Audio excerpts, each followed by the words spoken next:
What up, tubers? Zeltrax Millennium here, back with a brand new video review. Please be sure to rate, comment, and subscribe, and I hope y'all enjoy the video.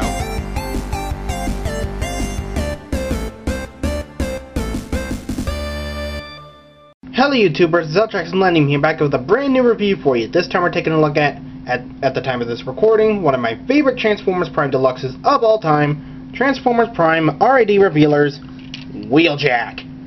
Now, when I saw Transformers Prime WheelJack in, I believe, the 3rd or 4th episode, it's been a while, I can't really remember, but when I first saw him, I absolutely loved him. From the way he talked, the way he fought, it was just amazing.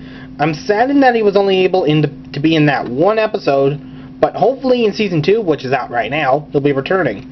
And hopefully they'll get Orion Pax back to being Optimus Prime. I'm hoping that anyway. Anywho, yeah. This is TFP WheelJack's vehicle mode, which is a kind of a hyper-advanced version of the Lancia Stratos, which was his original vehicle mode. And it looks really, really nice, I gotta admit. All of the angles are really diagonal and such. I don't know if there's an actual term for that, but oh well. The rearview mirrors aren't painted, but I'm betting if Repro Labels makes a sticker sheet of him, which they probably will at this point, they've probably done everything, they've almost done everything under the sun by this point, they'll probably release some sticker sheets for TFP WheelJack. And also, this little part for his chest or wings later on, they do look a little bit off-white compared to the rest of the plastic, because I believe that was originally dark gray, and I guess they didn't put on enough white, so that's the reason why it looks a little bit different, but oh well, it doesn't really matter to me all that much. And I also really like this nice dark translucent blue that they chose for the windshield. It's very nice, and I like it. Also, the wheels are really good, and this thing can roll nicely. And also, as a little bit of an added feature, his swords can attach onto the bottom of his car mode. Now, there's a couple of ways that you can work with the swords.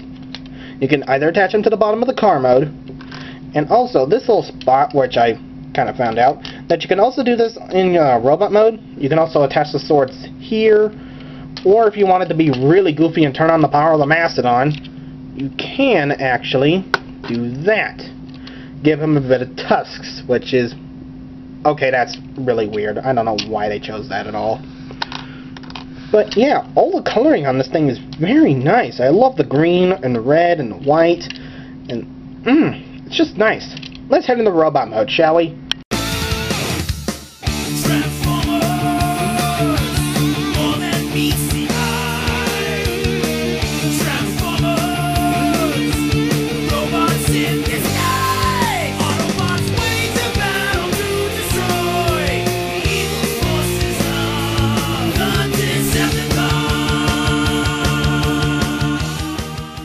Now we got Transformers Prime WheelJack in his robot mode, and as you can see, it looks very accurate to his animation model. I can't believe it.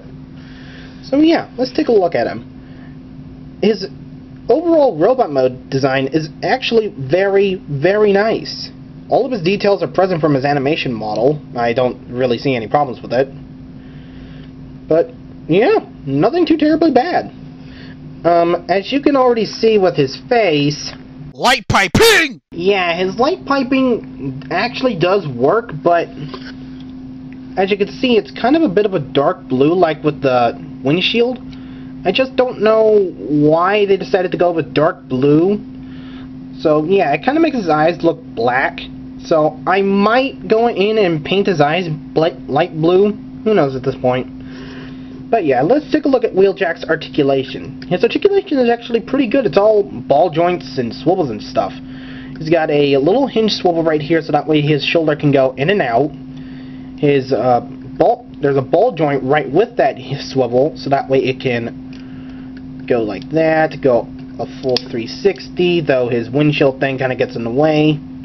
His arms are a little bit of an interesting affair. Like, if you bend it up, so that this way it can actually get a double joint, but if you move it a bit too much, it'll go right back to the side of his car mode. So I would prefer to leave it out all the way, so that way you can have long arms. His hands are really interesting. It's on a ball joint, and it's also got a swivel in here so that way it can go in and out. So there's that. There's no waist joint because of the transformation, which kind of sucks. His hips are on ball joints so they can go in and out. This part's a little loose. Oh well. This part swivels at the top of the bicep, bends at the knee, one joint sadly, which sucks. The actual knee joint itself right here, for at least on mine, is a little loose, but once you bend it, it's not that much of a problem. His foot is on a ball joint, so it can actually get a little bit of tilt to it, but not that much because it's obstructed by a couple of things. Oh well. And his head is also on a little ball joint. Well, actually, the entire ball joint is that light piping bit. So yeah, his head can go all over the place, and I'm actually glad they decided to. I'm actually either glad or kind of amazed that they decided to put WheelJack in his G1 accurate mouth rather than the Transformers Prime one, where he doesn't really have his G1 mouth on all the time. It's just a regular talking mouth. But it's not that bad. I don't really mind the G1 mouth and the actual mouth all that much. So yeah. And in terms of accessories, he does obviously come with the swords, which actually have a little bit of kanji down below. I can't really tell because it's a little bit mushed. But he can actually hold them pretty well. Just move this out of here. So that way you can get him into a lot of really good swordsman poses.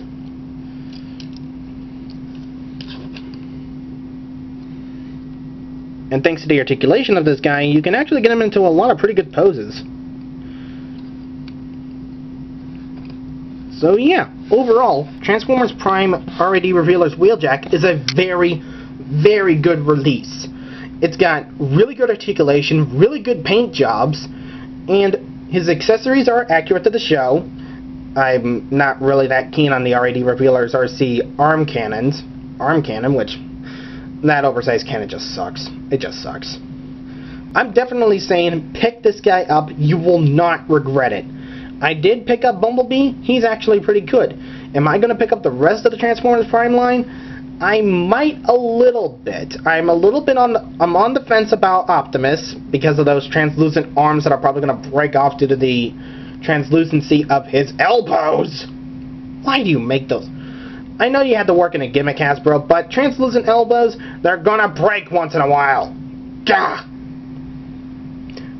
For a better explanation about translucent ball joints and such like that, watch TJ Omega's video. I'll link it down below. So yeah, overall in closing, this has been Ziltrax Millennium saying good night and good luck. This toy is highly recommended, and I hope to see you all in the next review. Later!